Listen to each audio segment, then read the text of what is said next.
नमस्कार। देवभूमि के दंगल में आप सभी का स्वागत है। मैं हूं आपके साथ यशु शुक्ला और देवभूमि के दंगल में आज हम बात करेंगे कानून सख्त दंगाई होंगे पस्त।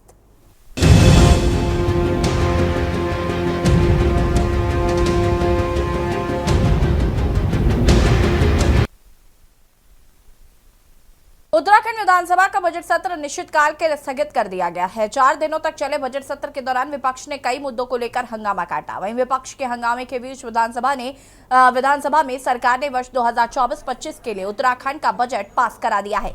पिछले साल के मुकाबले इस बार बजट में 15% की वृद्धि की गई है। नामी सरकार ने सत्र में गिरोहबंद समाज विरोधी क्रियाकलाप निवारण विधेयक भी विधानसभा से पास करा दिए। इसके तहत आईटी एक्ट और उत्तराखंड चिटफंड अधिनियम जैसे करीब 14 कानून गैंगस्टर के दायरे में आएंगे।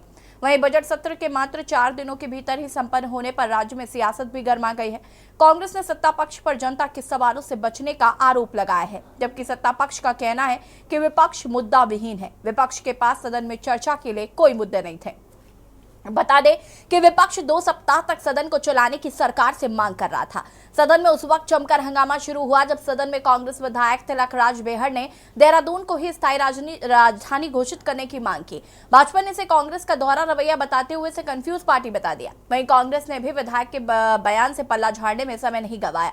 सदन में चर्चा के दौरान तिलकराज बेहड़ ने कहा कि स्थायी राजधानी का विषय 24 वर्ष से भी नहीं सुलझ पाया है। इससे नुकसान हो रहा है। ऐसे में देहरादून को स्थायी राजधानी घोषित कर दिया जाए। इस विषय का समाधान निकाल लेना चाहिए।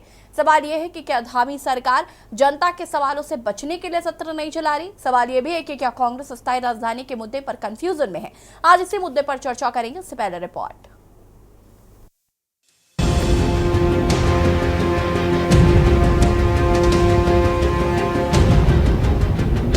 उत्तराखंड विधानसभा का बजट सत्र अनिश्चितकाल के लिए स्थगित कर दिया गया है। सत्र में विपक्ष ने कई मुद्दों को लेकर हंगामा किया। वहीं विधानसभा में धामी सरकार ने उत्तराखंड संशोधन विधेयक को ध्वनिमत के साथ पारित करा लिया। आईटी एक्ट और उत्तराखंड चिट एंड फंड अधिनियम जैसे करीब 14 कानून गैंगस्टर के दायरे में होंगे। इसके साथ ही धामी सरकार ने उत्तराखंड लोक सेवा विधेयक को भी पारित करा दिया है। इससे राज्य के प्रतिभाशाली खिलाड़ियों को सरकारी नौकरी में 4% आरक्षण की सुविधा मिलेगी। वहीं धामी सरकार ने वर्ष 2024-25 के लिए उत्तराखंड का बजट भी सदन से पास करा दिया है। पिछले साल के मुकाबले इस बार बजट में 15% की वृद्धि की गई है। सरकार ने कुल 89,230.07 करोड़ रुपए का बजट पारित किया है। सरकार का कहना है कि कामकाज के लिहाज से बजट सत्र काफी ऐतिहासिक रहा, जबकि विपक्ष का आरोप है कि सरकार जनता के सवालों से बचने के लिए सत्र को आनन फानन में अनिश्चितकाल के लिए स्थगित कराई। कारगर निर्णय हुआ है और मेरा मानना है कि जो लंबे समय से खिलाड़ियों की एक भावना थी, उनके अभिभावकों की एक भावना थी कि आखिरकार हमारे बच्चे जब मेडल लेकर आएंगे, चाहे वो राष्ट्रीय स्तर पर लेकर आए चाहे अंतर्राष्ट्रीय स्तर पर लेकर आए, तो उनके भविष्य को आने वाले समय में कैसे सुरक्षित रखा जाए। में भाजपा की प्रचंड बहुमत की सरकार आई है, तब से सत्र चले ही कितने दिन हैं, गिनती के दिन सत्र चलते हैं और जितने दिन सरकार सत्र चलाने की बात करती है उससे पहले ही जो अपना थैला पैक करके निकल जाती है। तो जनता के मुद्दे सदन में उठ नहीं पाते, उन पर चर्चा से सरकार भागती है, क्योंकि सरकार की जो है तैयारी नहीं रहती, क्योंकि जनहित के कोई काम किए नहीं है। तो सरकार जो है कम दिन का बजट सत्र हो या अन्य सत्र हो उसको करके केवल खाना पूर्ति कर रही है। आपको बता दें कि विपक्ष की ओर से सदन की कार्यवाही को 2 सप्ताह तक चलाने की मांग की गई थी। वहीं सदन में उस वक्त जमकर हंगामा शुरू हो गया जब सदन में कांग्रेस विधायक तिलकराज बेहड़ ने देहरादून को ही स्थायी राजधानी घोषित करने की मांग की। भाजपा ने इसे कांग्रेस का दोहरा रवैया बताते हुए उसे कंफ्यूज पार्टी बता दिया। वहीं कांग्रेस ने भी विधायक के बयान से पल्ला झाड़ने में समय नहीं गंवाया।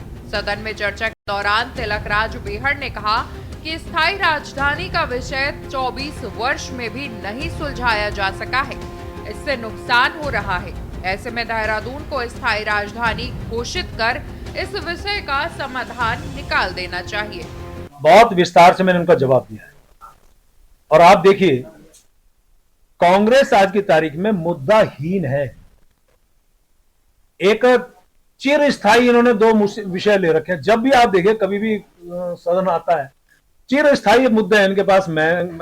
कानून व्यवस्था और भ्रष्टाचार, और हर बार इनको हम जवाब देते हैं। और मैं आज भी कहना चाह रहा हूं, कल भी मैंने जवाब दिया, मैं आज भी कहना चाह रहा हूं, हमारी सरकार जीरो टॉलरेंस के आधार पर काम करती है। कहीं भ्रष्टाचार की कोई भी बात आप सामने आती है, तुरंत कार्रवाई करते हैं, कड़ी कार्रवाई करते हैं। अनेकों लोगों को जेल में भी डाला है, अनेकों कड़े कदम हम उठा रहे हैं, अनेकों नियम कानून हम अपने इस उत्तराखंड के लोगों के लिए हम ला रहे हैं। बजट पर चर्चा चल रही थी। हमें सूचना मिलती है कि एमएलए हॉस्टल के पास एक नाबालिग बच्ची के साथ दुष्कर्म और उसकी हत्या का समाचार मिलता है। तो हम वहां गए और जहाँ आसपास रहने वाले लोगों ने बताया कि बच्ची बहुत छोटी थी, 12-13 साल की बच्ची थी और वहाँ उनके घर में काम करती थी।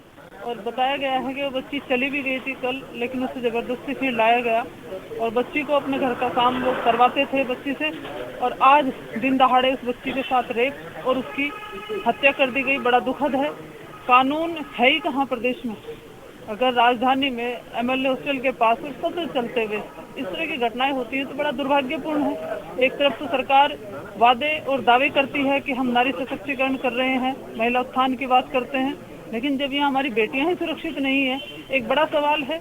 आसपास रहने वाले लोगों ने बताया कि किस तरह से हमारी बेटियां सुरक्षित रहेंगी और किसी के साथ कोई भी दुर्घटना हो सकती है। कुल मिलाकर विपक्ष के हंगामे के बीच उत्तराखंड विधानसभा का बजट सत्र संपन्न हो गया है। एक तरफ जहां सरकार कामकाज के लिहाज से सत्र को काफी ऐतिहासिक बता रही है, तो वहीं दूसरी ओर विपक्ष ने सत्ता पक्ष पर जनता के सवालों से बचने का आरोप लगाया है।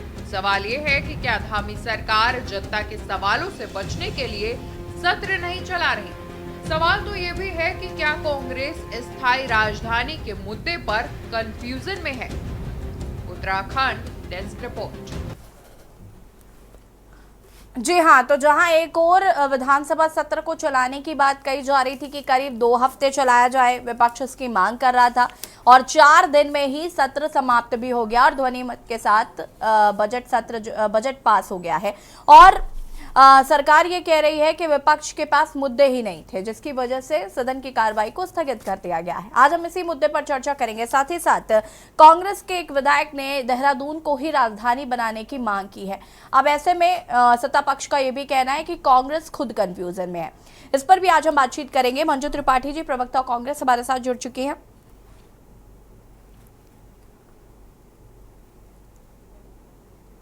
और पीसी थपलियाल जी, वरिष्ठ नेता यूकेडी, हमारे साथ जुड़ चुके हैं। आप दोनों का बहुत बहुत स्वागत है। और भी लोग हमारे साथ जुड़ेंगे, लेकिन फिलहाल मंजू जी से शुरुआत करते हैं। मंजू जी, 2 हफ्ते सदन चलना था, 4 दिन में कार्रवाई स्थगित हो गई है, क्या कहना चाहती है सर? देख ही लिया कि ये जो सरकार है पूर्ण रूप से तानाशाही और ध्वस्त कानून व्यवस्था वाली बीजेपी गवर्नमेंट है।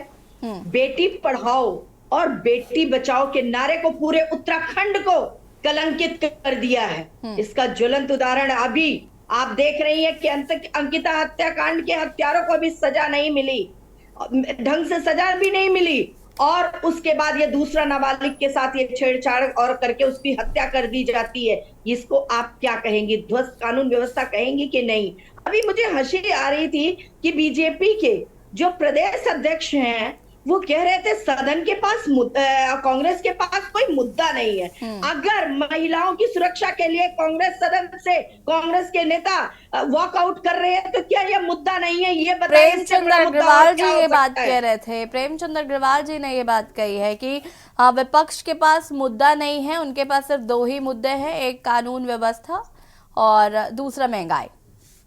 तो कानून व्यवस्था, अगर क्या हमने क्या गलत कहा? प्रेमचंद अग्रवाल जी को शर्म नहीं आती है? किससे बड़ा मुद्दा क्या होगा अगर हमारे देश की, हमारे राज्य की बेटियां सुरक्षित नहीं रहेंगी तो ये सत्ता लेके चाटेंगे? क्या करेंगे अगर हमारी नारी शक्ति के साथ इस तरह से अत्याचार हो रहा है और ये कह रहे हैं कि कानून व्यवस्था नहीं? ये तानाशाही वाली सरकार है। जब हमारे विपक्ष के जो नेता हैं, जो कांग्रेस के नेता, कल मैं सुन रही थी हमारे वरिष्ठ नेता प्रीतम सिंह जी, इनके ऊपर एक से एक भ्रष्टाचार के खिलाफ जब सवाल उठा रहे थे तो ये लोग उस समय ठिठोली ले रहे थे और प्रीतम सिंह ने इनको इंडिकेट करके कहा कि मैं भ्रष्टाचारी नहीं हूँ, तो उन्होंने जब इस मुद्दे को उठाया कि आपके पास भाई कौन सी वॉशिंग मशीन है, जब भ्रष्टाचारी जो जिन पहले आप भ्रष्टाचार का विपक्ष पे आरोप लगाते हैं उन नेताओं को ले लेते हैं, किस वॉशिंग मशीन में वॉश करते हैं। तो इस तरह की बातें इनको, इनकी कथनी और करनी में अंतर है। इनका चाल चरित्र चेहरा जो है सब जो है दिखावटी है, और वही कहते हैं ना, अंधेर नगरी चौपट राजा वाली कहानी और कुछ भी नहीं है। इस तरह की विपक्ष के नेताओं ने जब इनके कारनामों के चिट्ठे खोलने शुरू किए तो निश्चित काल के लिए सदन को स्थगित करते थे। ये तानाशाही नहीं और क्या है। आज एक सरेआम नाबालिग की हत्या हो जाती है और उसके बाद अगर हम विपक्ष प्रश्न उठाता है तो आप सदन को स्थगित कर देंगे। कर दीजिए आप स्थगित, लेकिन हमारी ये कांग्रेस गवर्नमेंट, हमने आजादी की लड़ाई में हम अंग्रेजों से नहीं डरे तो इनसे डरेंगे। हम रोड पे रहेंगे, हम सड़कों पे उतरेंगे अपनी बच्चियों को बचाने के लिए। आज मैं बहुत ही आपको बताऊं, एक महिला होके मैं कितनी दुखी हूं, मैं इसको बयान नहीं कर सकती। मंजू जी, आज आपका क्रोध मुझे दिख रहा है। कहते हैं विपक्ष के पास कोई मुद्दा नहीं है। ठीक है मंजू जी, मैं वापस आती हूँ और क्रोध पर थोड़ा सा शांति रखिए। मुझे लग रहा है कि आज आप काफी क्रोधित हैं। पीसी तपलियाल जी, नारी हूँ मैम, नारी हूँ मैं भी। अगर बेटियां सुरक्षित नहीं है तो हम सत्ता लेके चलिए ठीक है, वापस आते हैं। पीसी तपलियाल जी हमारे साथ जुड़े हुए हैं और कुंवर जपेंद्र सिंह जी भी जुड़ चुके हैं, प्रदेश प्रवक्ता बीजेपी से। जपेंद्र जी, आपका भी बहुत बहुत स्वागत है। पीसी तपलियाल जी, क्या कुछ कहना चाहते हैं बजट सत्र पर? ये जो सरकार कह रही है कि मुद्दे नहीं है, तो बहुत ही हास्यास्पद है, क्योंकि मुद्दे इतने हैं कि सरकार मुद्दों की तरफ आंख मूंद कर बैठकर कठोर कानून बनाने की एक आदत सी बन गई है। और 14 कानून इतने कठोर की जिसमें कि हर उस कानून के अंतर्गत सब गैंगस्टर एक्ट में आएंगे। लेकिन दुख वहां होता है जहां अपराधियों के लिए ये कानून नहीं बनाते। इनका सख्त कानून आप ही देखिए, पहला सख्त कानून नकल विरोधी कानून, वो किसके लिए? बेचारे स्टूडेंट्स के लिए, लेकिन उनके लिए नहीं जिन्होंने बैकडोर एंट्री करके विधानसभाओं में भर्ती किए। वो शेर बने हुए हैं हमारे आगे। वो किस तरह से रास्तों में हमारे लोगों को पीटते हैं, किस तरह उनका व्यवहार है, किस तरह उनका चाल चलन है, वो भगवान मालिक। ये बोलते हैं कि कांग्रेस कंफ्यूजन है राजधानी के मामले में, तो ये खुद बताएं कि इनका क्या इरादा है। अगर इनमें जरा भी शर्म है, इस समय जिस डिबेट है, डिबेट में एक चीज बहुत मार्मिक सवाल मैं उठाऊंगा कि एडमिन सिटी के नाम पे इसी मुख्यमंत्री ने एक घोषणा की थी रायपुर में बनाने की। वो क्या थी?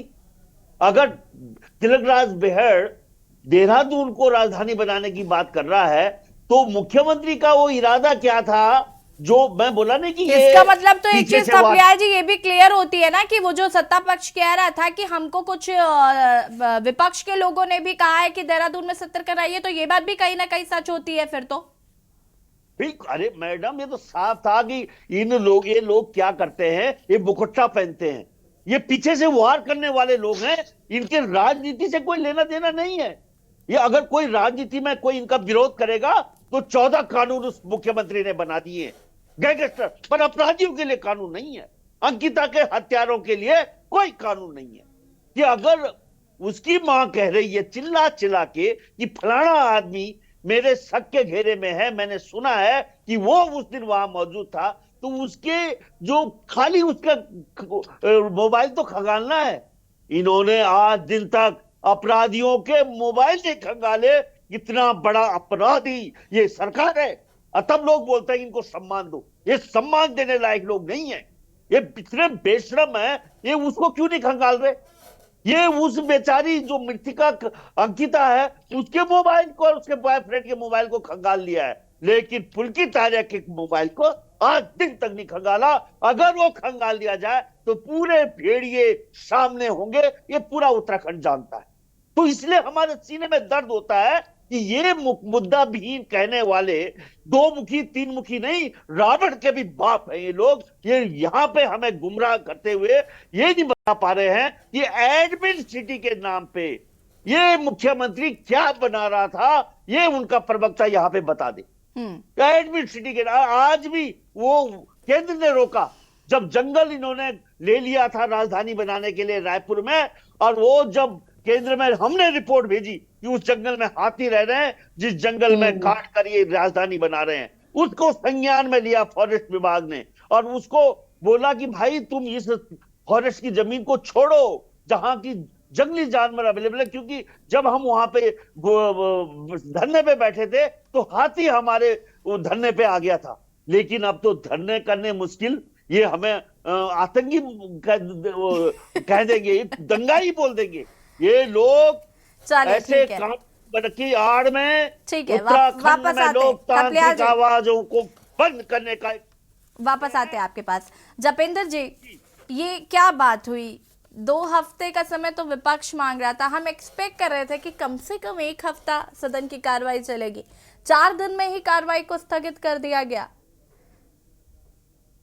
यशी जी, सदन की कार्रवाई क्यों शुरू की जाती है?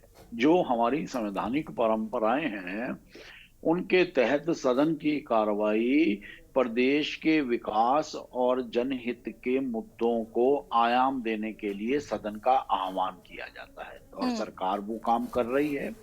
प्रदेश में जितनी योजनाएं हैं विकास की, उन्हें उनके ऊपर काम हो रहा है, बाकी चीजों के ऊपर आयाम हो रहा है। अब अगर विपक्ष सदन को बाधित करने की दृष्टि से राजनीतिक जमीन को सींचने की कोशिश करेगा तो राजनीतिक जमीन तो है नहीं, तो सींचेंगे क्या? तो डेफिनेटली संविधान में भी ये पावर्स हैं सरकार के ऊपर कि अगर मुद्दों के ऊपर और सदन की कार्रवाई को बार बार बाधित करने का प्रयास किया जाता है तो निश्चित तौर पर उसे वो कर देना चाहिए। अब ये बताइए, संवैधानिक अधिकार उत्तराखंड में अलग हो जाते हैं और हिमाचल में अलग हो जाते हैं। हिमाचल के अंदर भी तो कांग्रेस की सरकार ने कोई एक निर्णय लिया ना, तो वहां तो लोकतंत्र की हत्या नहीं होती, लेकिन जब उत्तराखंड के अंदर सरकार निर्णय लेती है तो वहां लोकतंत्र की हत्या हो जाती है। ये कैसा दोहरा मापदंड है?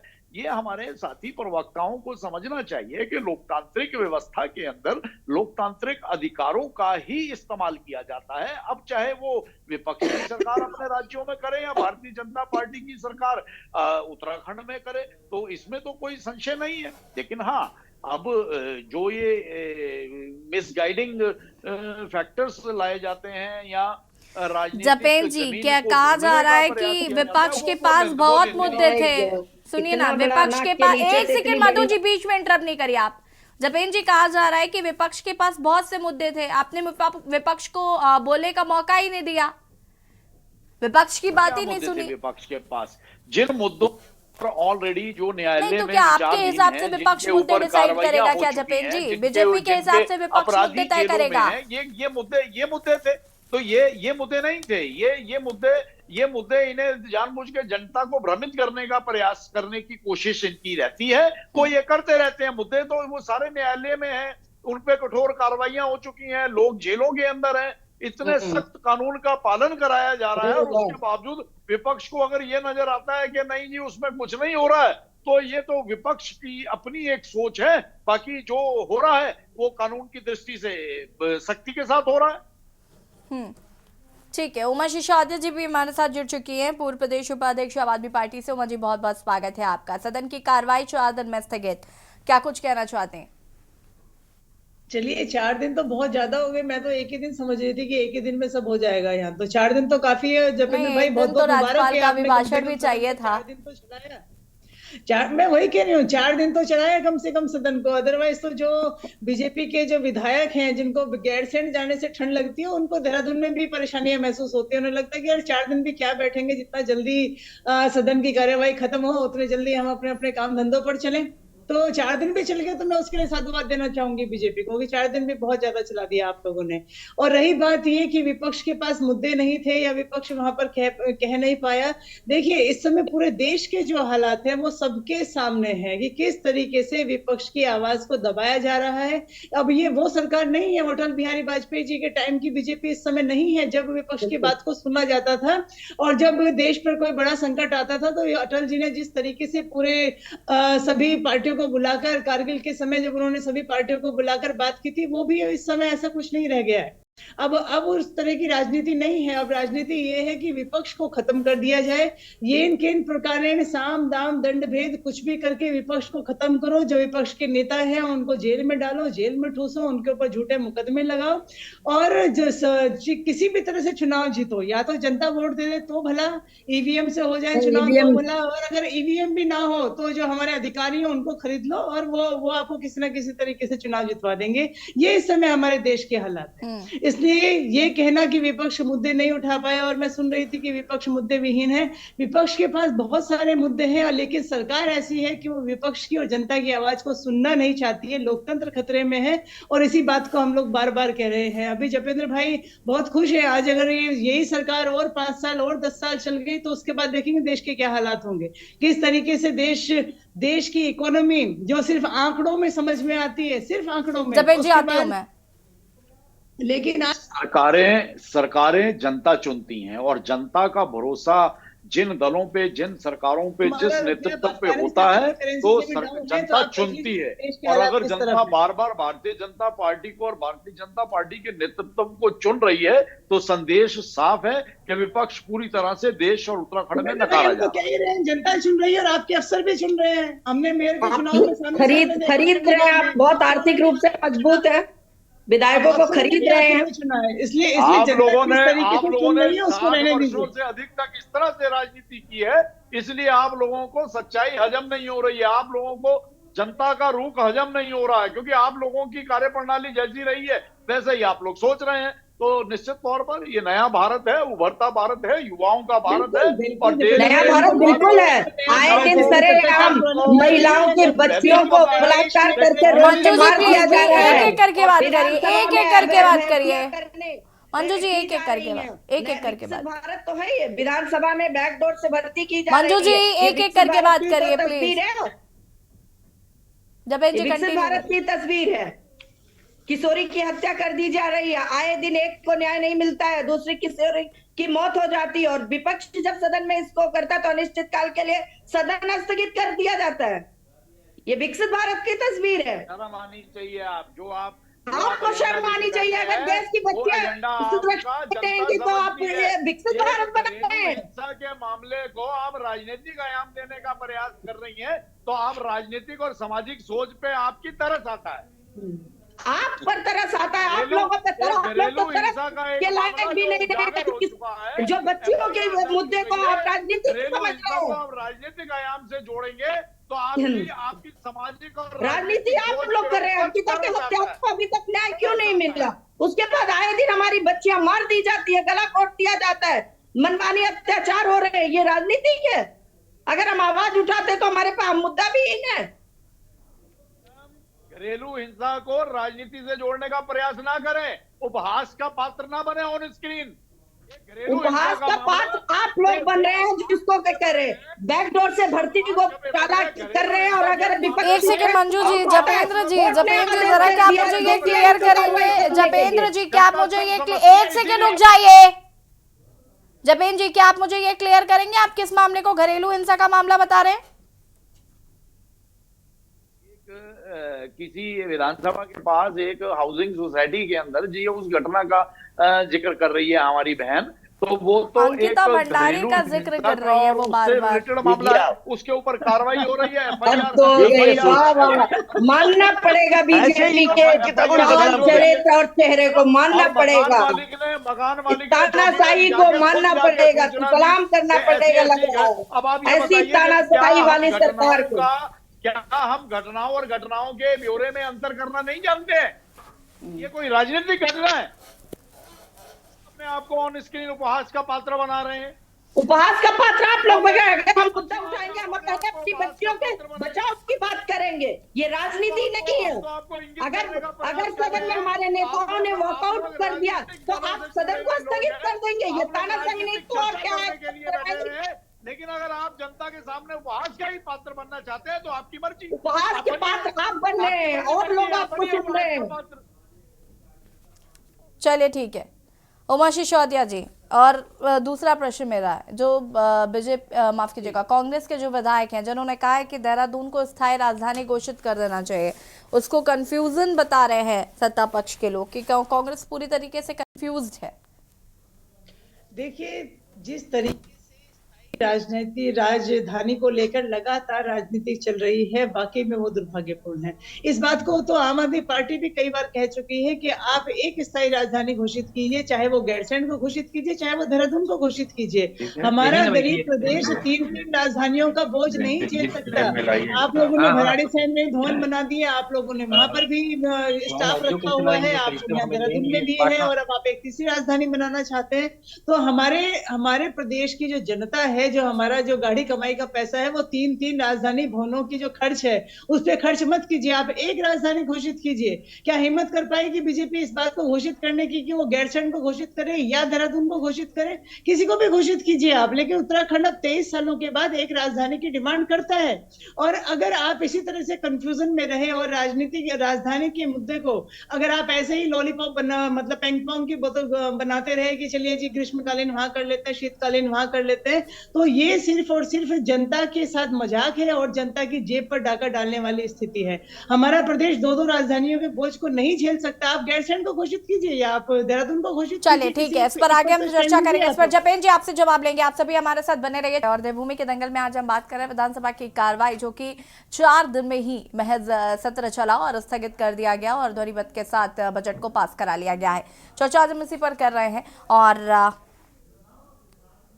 जपेंद्र जी का रुख करना चाहूंगी मैं। जपेंद्र जी बताइए जरा, गैरसैंण या फिर देहरादून, कोई तो राजधानी घोषित कर दीजिए ना। ये काम आप जब पता है कि बीजेपी ही कर सकती है, आप तो कहते हैं कि हर वो काम जो कांग्रेस नहीं कर पाई वो बीजेपी करेगी, तो ये भी कर दीजिए सर, हम भी खुश हो जाएंगे कि उत्तराखंड को एक चीज तो मिली मन की।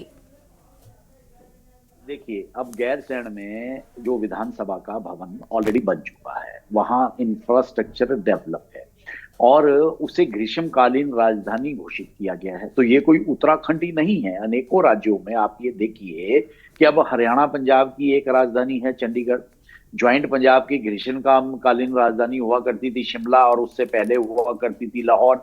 तो ऐसा नहीं है। तो जब वहां एक इंफ्रास्ट्रक्चर डेवलप हो गया, हमें अपने गैरसैंण और पर्वतीय जनपदों के उत्तराखंड वासियों की भावनाओं की भी कदर करनी है और संपूर्ण उत्तराखंड वासियों के भी भावनाओं। जपेन जी माफी चाहूंगी, मैं आपको बीच में इंटरप्ट कर रही हूँ, मेरी बात सुनिए।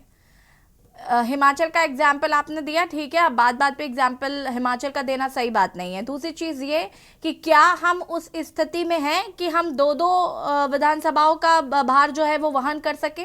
क्या हमारी वो स्थिति है? और आप कितना गैरसैंण में, और आप कितना गैरसैंण में, एक सवाल और, क्या आप गैरसैंण में कभी भी सदन कितना सत्र आहूत होता है वहां पर? आए दिन आपके विधायकों को ठंड लगने लग जाती है, गैरसैंण में संचालित नहीं होती कभी भी कार्रवाई। तो मुझे बताइए ना, फिर गैरसैंण को जब आपको क्या एक स्ट्रक्चर बनाकर रख दिया है, बता दिया है कि हमने स्थायी राजधानी घोषित, उसको ग्रीष्मकालीन राजधानी घोषित कर दिया है, काम खत्म। हमें देखिए 2 चीजों को समझिए आप। हमें व्यक्तिगत तौर पर ऐसा महसूस होता है कि भविष्य की उत्तराखंड की राजधानी गैरसैंण होगी, ऐसा हमें व्यक्तिगत तौर पर महसूस होता है। अब अगर गैरसैंण ग्रीष्मकालीन राजधानी है, देहरादून अस्थायी राजधानी है, तो यहाँ तो दोनों जगह इंफ्रास्ट्रक्चर डेवलप है।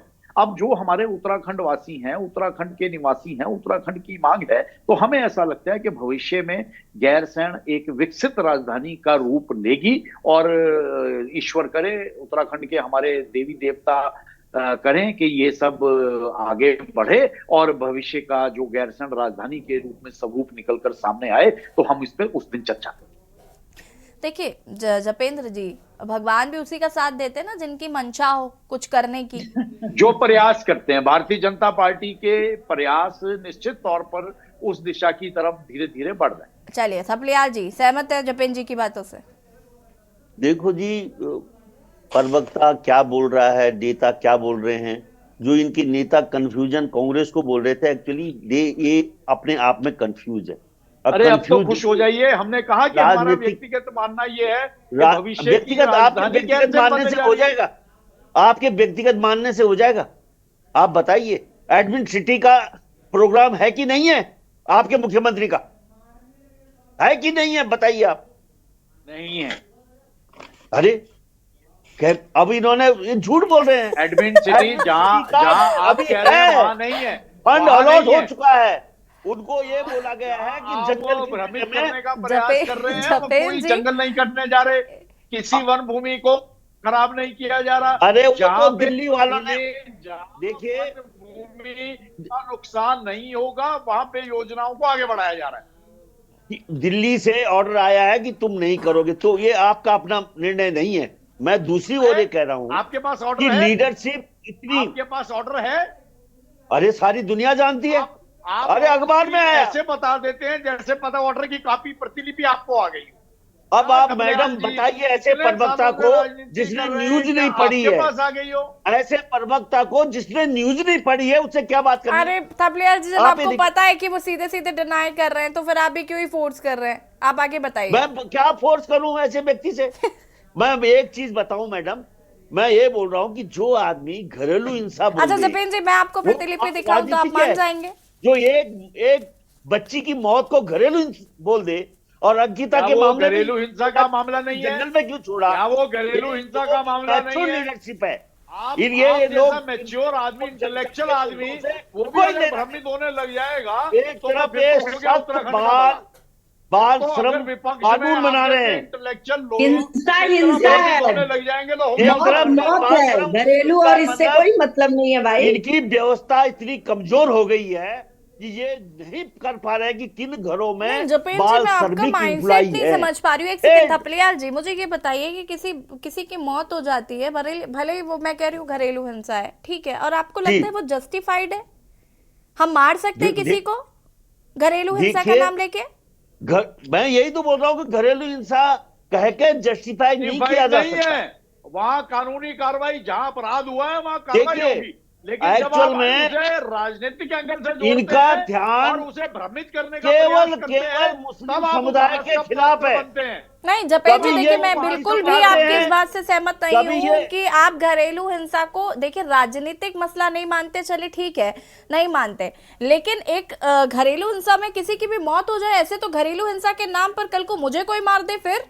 यही तो बोल रहा हूँ। मौत तो मौत हुई और भाई। आप कह हिंसा नहीं, और हिंसा उसके हुई। बाद आप कह देंगे कि ये तो घरेलू हिंसा थी, हमसे क्या मतलब है, मर गई आपकी बच्ची। तो क्या होगा इस मुद्दे ये को उठाना पार्टी सबसे प्रायोरिटी है। हमारे राज्य में ऐसे लोगों के हाथ में सत्ता दे दी है जिनको इस मुख्यमंत्री को जनता ने हराया था, उसको जिताकर दोबारा हमारे ऊपर थोप दिया गया है, और वो केवल दिल्ली के एजेंडा को प्रयोगशाला के वैज्ञानिक है।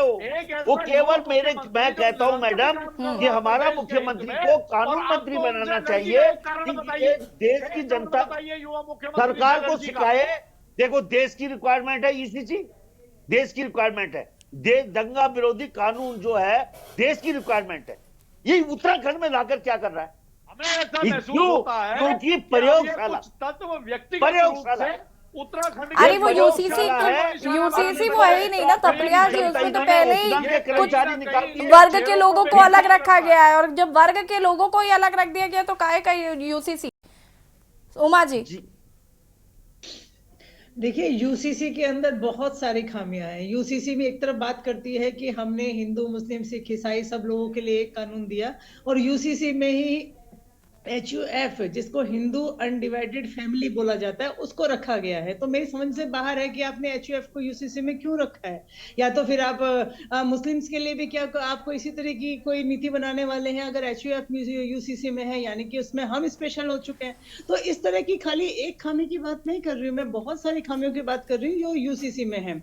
यूसीसी सिर्फ और सिर्फ केवल और केवल मुस्लिमों के लिए जो 4 कानून की जो 4 विवाह की जो व्यवस्था उनके समाज में थी, सिर्फ और सिर्फ उसको रोकने का एकमात्र प्रयास है। इसके अलावा यूसीसी में और कुछ भी नहीं है। और मैं देखती हूँ कि सामाजिक रूप से मैंने तो शायद अभी तक कोई ऐसा व्यक्ति नहीं देखा मुस्लिम्स में जिन्होंने 2 या 4 शादियां की हो सकता है होती हो, 1-2%, 2%, 5% शादियां होती होंगी, बिल्कुल होती होंगी, और उनको रोकने का प्रयास इसमें यूसीसी में किया गया है। और मैं थपलियाल जी की बात से पूरी तरह से सहमत हूँ कि इस समय उत्तराखंड को गिनी पिग बना दिया है।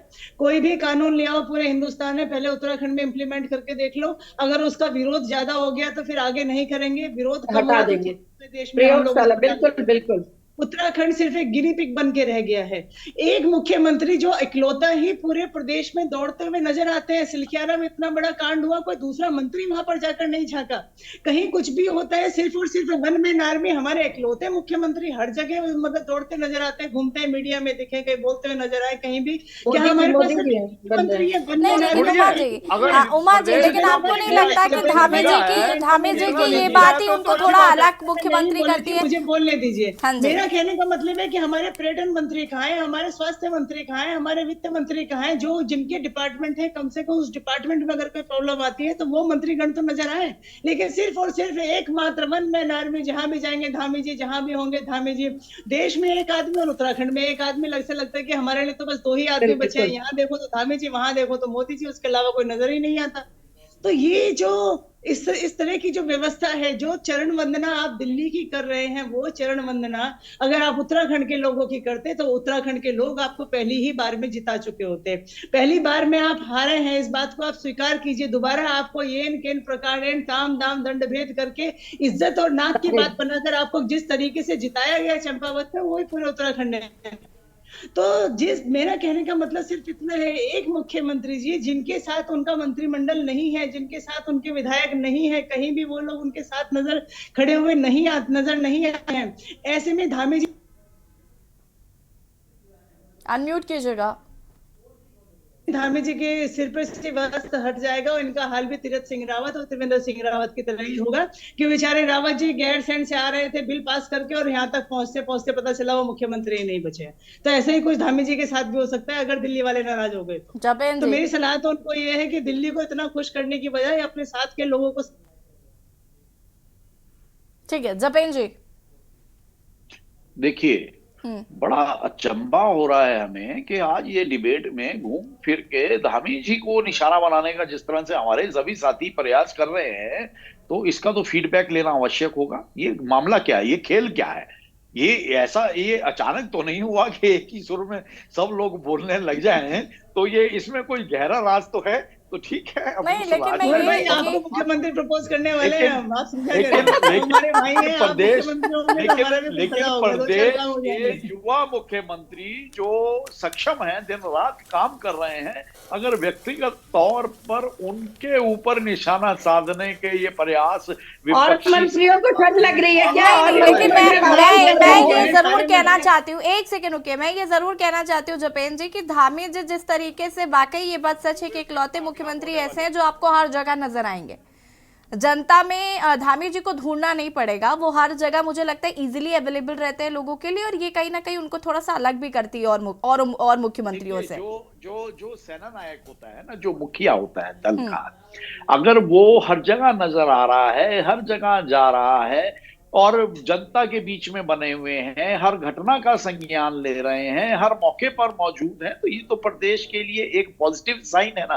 तो इस पॉजिटिव साइन से दर्द क्यों, और इस पॉजिटिव साइन से उस दर्द का एहसास ऑन स्क्रीन क्यों? नहीं, लेकिन दर्द इस बात का है ना कि कभी-कभी जहां पर प्रेमचंद अग्रवाल की जरूरत होती है नजर नहीं आते, सतपाल महाराज नजर नहीं आते, भंडारिया जी नजर नहीं आती। प्रॉब्लम इस बात से है विपक्ष को।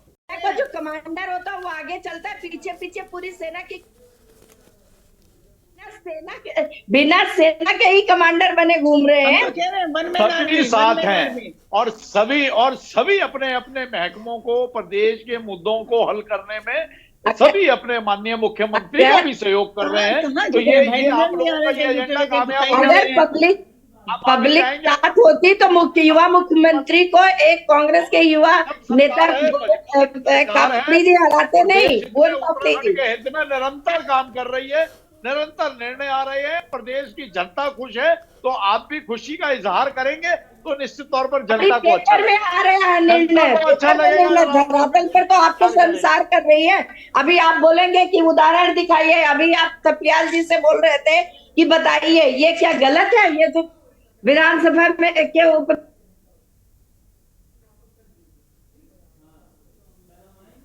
अनम्यूट कीजिएगा।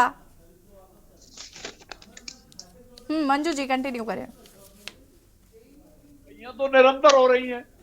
इस 23 वर्षों में कभी भ्रष्टाचार नहीं खुले और आज सब सलाखों के पीछे हैं, सब चेहरे उजागर हो रहे हैं। तो ये युवा मुख्यमंत्री की कार्यप्रणाली का ही तो कमाल है। इसकी प्रोत्साहन नहीं कर सकते तो कम से कम दूसरी तरफ से तो काम ना शुरू करिए ना। अच्छी चीजें हो रही हैं तो अच्छी चीजों को स्वीकारना भी सीखे हमारे सभी विपक्षी साथी।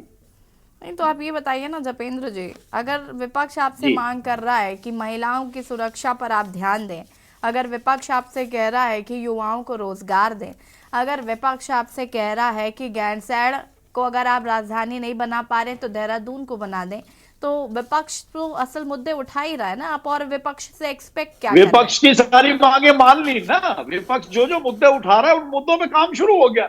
हाँ, अंकिता के हत्यारों को न्याय मिल गया। विपक्ष के हत्यारे जेल में। अंकिता के हत्यारों को अंकिता भंडारी अरे को न्याय। सबूत पेश कर दिए गए। विपक्ष क्यों फांसी की सजा हो गई उनको? फास्ट ट्रैक पे क्यों नहीं चलाते इन मुद्दों को? आप घरेलू हिंसा कहकर छोड़ देंगे? वो स्वीकार किए जा चुके हैं। उनके खिलाफ कड़ी से कड़ी कार्रवाइयां हो रही हैं। वीआईपी कौन है बता दीजिए भाई जपेंद्र जी। वीआईपी वीआईपी सारे साक्ष्य मिटा दिए जाते हैं, होटल में आग लगा दी जाती है। ये युवा मुख्यमंत्री के नेतृत्व में काम हो रहा है। हम ये उम्मीद किए उसकी मां ने बता आग लगा दी जाए, सारे साक्ष्य मिटा दिए जाए। बता दिया। कल हत्या होती है तो आप कहते हैं कि ये घरेलू हिंसा है, एक महिला की हत्या को घरेलू हिंसा की मां ने बता दिया। ये कहाँ का न्याय है? कौन सी कानून व्यवस्था है? ये उत्तराखंड को कलंकित कर रही है, शर्मसार कर रही है। ऐसी बात आए दिन जो हत्याएं हो रही है। कह रही है कि हमें भैया अगर किसी भी पक्षी के पास कोई प्रमाण है तो हमें दे दो ना आके। अरे प्रमाण एसआईटी देगी कि बात जी मुझे एक बात बताइए जपेंद्र जी भ्रमित करने का उत्तराखंड की जनता को और हम खुले तौर से चैलेंज कर रहे हैं, अगर किसी के पास आप में से किसी के पास प्रमाण है तो जाइए सरकारी गवाह बन जाइए, प्रमाण दे दीजिए। आपका अंकिता की मां बोल रही है कि पुलकित आर्या के कॉल रिकॉर्ड खंगालो। नहीं सुनाई देता। एजेंसियों को क्या आपने मखौल समझा हुआ है? अरे आपने क्या मजाक समझा हुआ है? नो बहुत गंभीर है वो। पापा यस किसको बता रहे हो? अपने पैदों को मखौल उड़ा रहे। उनका मखौल उड़ाने का काम कर। अरे पहलू पे बुद्धि है वो खोपड़ी में कुछ है, इधर कुछ है नहीं। पुलकित आर्या का मोबाइल खंगाना चाहिए। ओपन होगा क्या? अरे पुलकित आर्या का मोबाइल खंगाना चाहिए कि नहीं खंगाना चाहिए? कुछ है खोपड़ी के अंदर जो तुम्हारे किसानों के लिए कांटे बो रहे हैं दिखाई दे रहा है। थपलियाल जी थोड़ा सा कुछ नहीं नजर आ रहा। अधिकारियों के कार्यप्रणाली के ऊपर चिन्ह लगाने का काम कर रहे हैं। पुलकित आर्या के मोबाइल को क्यों नहीं खंगाल रहे? आपके हिसाब से काम करेगा ना तुम्हारे हिसाब से करेगी, तुम्हारे हिसाब से काम करता है ना। देखिए कानून के हिसाब से उल्टा चोर को ताल को डांटे। किसी के लिए कोई भगवान से डरो, भगवान से डरो। Control your emotions please. ऐसे सब प्रयास कर रहे हैं थपलियाल जी, भगवान से डरिए। अब हाँ ये किस तरीके की डिबेट चल रही है? थपलियाल जी मुझे बताइए जरा आप, ये जो सरकार ने दंगाइयों पर सख्ती करी है इससे आपको क्या प्रॉब्लम है? हमें ये प्रॉब्लम है मैडम कि किसी भी आंदोलन को ये दंगाई बोलेंगे। ये आंदोलन नहीं, ये आंदोलन इन्होंने खत्म कर दिया। जो भी हमारी आंदोलन की जगह थी उत्तराखंड में, इन्होंने हमें वो राय फैसधारा के गड्ढे में।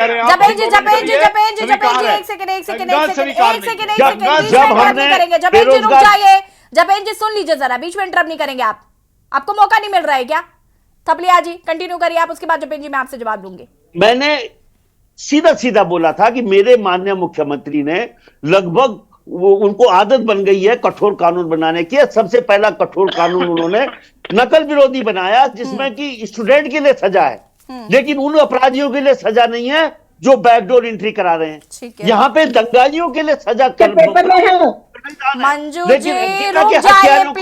प्रावधान नहीं है। ये अपराधियों को प्रोटेक्ट करते हैं। ये लोग जनता के पीठ पे चाबुक मारकर उसको डराने के लिए 14 कानून बना दिए मैडम इन्होंने। 14 बाल श्रम में जैसे आपने देखा होगा कि मुसलमान के बच्चे, सारे छोटे छोटे बच्चे, वो हमारे काम करते हैं, हुनर है उनके हाथों में, वो बिल्डिंगों में काम करते हैं, बिजली का काम करते हैं। उनको काम न करने, अगर ये बोल रहे हैं कि बच्चा काम नहीं करेगा, नहीं गारंटी देंगे कि जब वो पढ़ाई लिखाई करने के बाद नौकरी देंगे? ये इन्होंने यहां पे उत्तराखंड में उपदल कर्मचारी जो बेचारे, उनको बाहर कर दिया। मैडम, हाई कोर्ट का ऑर्डर है कि तुम इनको परमानेंट करो। ये परमानेंट नहीं करके, बल्कि कल इन्होंने उपदल कर्मचारी बाहर कर दिए। तो मैं ये बोल रहे कि मुद्दे नहीं है, मुद्दे क्या, जनता खून के आंसू रो रही है और ये लोग मजाक बना रहे हैं, मजाक। जपेंद्र जी, कौन लोग हैं आपकी नजर में दंगाई जो आंदोलन कर रहे हैं? क्या उनको भी आपने सम्मिलित कर लिया दंगाइयों की श्रेणी में? बिल्कुल नहीं, ऑन स्क्रीन कह रहे हैं। यहाँ जो हमारे साथी भ्रमित करने का प्रयास कर रहे हैं, दंगे में और आंदोलन में फर्क होता है। दंगा होता है पत्थरबाजी, दंगा होता है पेट्रोल बम, दंगा होता है वहां धारदार हथियारों का उपयोग करना, दंगा होता है सामूहिक रूप से हमला करना। आंदोलन ऐसा नहीं होता ना, आंदोलन होता है नारेबाजी, आंदोलन होता है शांति प्रिय ढंग से, आंदोलन होता है आपका कानून व्यवस्था के अंतर्गत रह के। तो इन दो, इन्हें भेद करना आना चाहिए। जपेंद्र जी, आंदोलन है, अगर हम दंगे की मनाही है, नहीं, अगर हम अपनी मांगे आपसे मनमानी, एक सेकंड जपेंद्र जी, मुझसे प्लीज इस तरीके से नहीं किया करिए।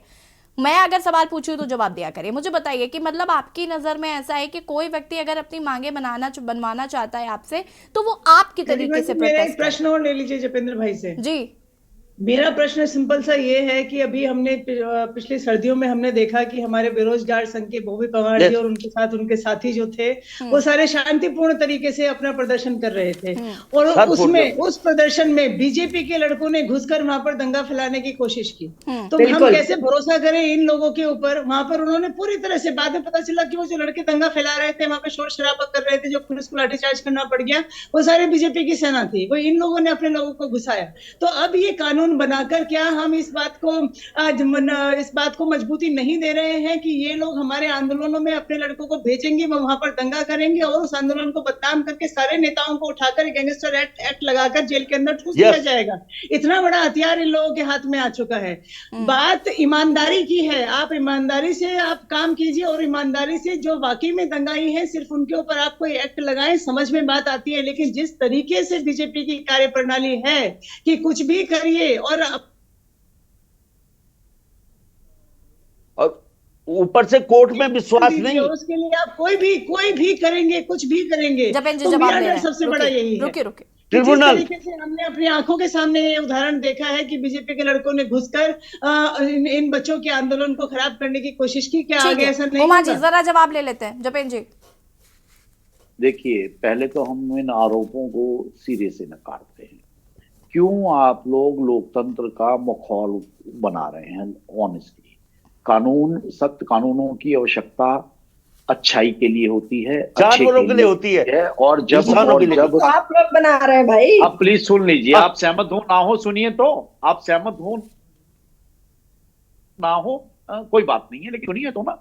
और जहां तक बात है दंगे की, तो दंगा नहीं होना चाहिए। दंगे के खिलाफ जब तक सख्त कानून नहीं होगा, दंगों को आप कैसे रोक पाएंगे? माना आज आप विपक्षी दल हैं, कल आपके परिवार का कोई सदस्य भी उन दंगों की चपेट में आ सकता है, आपके परिवार का बच्चा भी उन दंगों की चपेट में आ सकता है। लेकिन सरकार की नजर में सब उत्तराखंड वासी हैं, कोई अपना नहीं है, कोई पराया नहीं है, सब अपने हैं, सब उत्तराखंड वासी हैं। यहाँ सिर्फ अलगाववादी तत्वों के लिए स्थान नहीं है, यहाँ दंगाइयों के लिए स्थान नहीं है। और दंगों को और दंगाइयों को चिन्हित करने के लिए और भविष्य में इस तरह की घटनाएं ना हो, उन पे 100% रोक लगाने के लिए सख्त कानून की अगर आवश्यकता महसूस की जा रही है, तो आप सब लोगों को उसमें सहयोग करना चाहिए। क्योंकि जब दंगा होता है तो दंगाई किसी का जात मजहब नहीं पूछता, ये नहीं देखता कि वो कांग्रेस के परिवार का बच्चा है या बीजेपी वाले के परिवार का बच्चा है। दंगाई दंगाई होता है, और दंगाई और दंगे का शिकार उत्तराखंड का कोई भी व्यक्ति ना हो, कोई भी वासी ना हो। जपेंद्र जी, से सरकार इनसे बड़ा दंगाई है कोई? जवाब देने से अच्छा था। एक सीधा सा सवाल है कि अगर हम शांतिपूर्ण तरीके से धरना दे रहे हैं और ऑल ऑफ सडन उसमें कहीं अलग से कुछ लोग आ जाते हैं, भले ही वो बीजेपी के हो, कहीं के भी हो, अगर वो हमारे आंदोलन को भड़काते तो क्या पूरी की पूरे लोगों पर आप गैंगस्टर एक्ट की कार्रवाई कर देंगे? इतना सीधा सा सवाल था।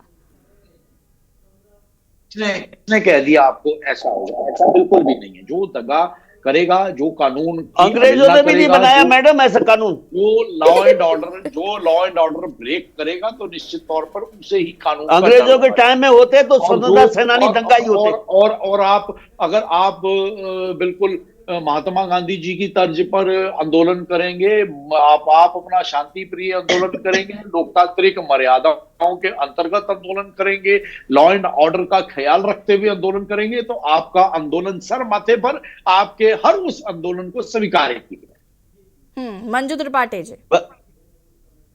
भाई इनके चाल चरित्र और चेहरा सब दिखाओ की तानाशाही इनके रग रग में झलकती है। ये करे तो पुण्य, हम करे तो हम तो पाप। इतनी ये सौम्यता से लोग भी आपको कहने जवाब को दे तरस रहे रहे हैं। हैं। आपने ये लोग शांति प्रिय आंदोलन को सर माथे पे ले लिया और अभी भी आपको संतुष्टि नहीं है। शांति प्रिय आप अपने ही अभी मत भी में आपको बेचकर संतुष्टि नहीं है, उमा बताएं। सिसोदिया ने कहा नहीं कि हम ये शांतिपूर्वक बच्चे आप कर रहे हैं, लोकतंत्र का उसमें मखौल अलग उड़ाने का काम ना बीजेपी करें। के लड़के आ आप जाते हैं सभी और साथियों से निवेदन है कि आप लोकतंत्र का मखौल उड़ाने का प्रयास करें। मखौल तो आपकी गवर्नमेंट उड़ा रही। पूरा देश जानता है कि मखौल इस समय लोकतंत्र की हत्या कौन कर रहा है। आप इससे संविधान नकारात्मक आपने नहीं सकते भाई। तो 47 से लेकर 2000 तक पता नहीं कितनी बार लोकतंत्र थपलियाल की जी। हत्या करी है। कितनी थपलियाल जी। बार अगर हम लोकतंत्र की विस्तार से हत्या इस बताने समय लग बीजेपी जाएं, ठीक है, से मंजू जी, बड़ी मंजू जी, लोकतंत्र रुकिए की जरा, हत्या। थपलियाल जी को सुन देश लीजिए। नहीं विदेशों तक में आप सुन लीजिए फेमस जरा, कर थपलियाल जी को भी हत्या सुन लीजिए। तो ये करके। पूरा सारा थपलियाल दिन की जी। डिबेट भी कम पड़ जाएगी। जी बोलिए। मैडम, मैं भाजपा के प्रवक्ता को ये पूछना चाहता हूं कि संविधान जो हमारा है, क्या उसमें ये प्रावधान नहीं था कि कोई आंदोलन में दंगा करता था तो उसको सजा दी जाती थी, कोर्ट सजा देता था? ये उस संविधान पे विश्वास क्यों नहीं कर रहे हैं? और अगर ये इतनी जरूरत है तो इनका प्रधानमंत्री, इनका गृह मंत्री क्यों देश में कानून नहीं लाता? क्यों देश, अरे प्रधानमंत्री को बोलो ना कि पूरे देश के लिए कानून लाए। चलिए ठीक है। आपका ब्लड प्रेशर हाई हो रहा है, आप शांति से अरे बात ब्लड करिए। प्रेशर नहीं, मूर्ख बनाने के लिए जतेन जी, आगे कर भी तो आप ही आ ही रहे हैं उनका ब्लड प्रेशर। क्यों ऐसे रूल्स लेकर आ जाते हैं कि उनका बीपी हाई हो जाता है भाई? ला भी तो जी, आप ही अरे रहे हैं, आप ही तो परेशान कर रहे हैं उनको। कूल। अरे हम कूल हैं क्या? संविधान में नहीं है चलिए प्रावधान? ठीक है, ठीक है। बहुत बहुत शुक्रिया आप सभी का चर्चा में शामिल होने के लिए, बहुत बहुत शुक्रिया। और देवभूमि के दंगल में बात कर रहे थे विधानसभा की बजट सत्र। आपको बता दें कि फिलहाल आज अनिश्चितकाल के लिए स्थगित कर दिया गया है। विपक्ष का कहना था कि विपक्ष को बोलने का मौका नहीं दिया गया। सत्ता पक्ष का ऐसा मानना है कि विपक्ष मुद्दा विहीन था, जिसकी वजह से सत्र को अनिश्चितकाल के लिए स्थगित कर दिया गया है। देवभूमि के दंगल में फिलहाल इतना ही। देखते रहिए K News इंडिया। नमस्कार।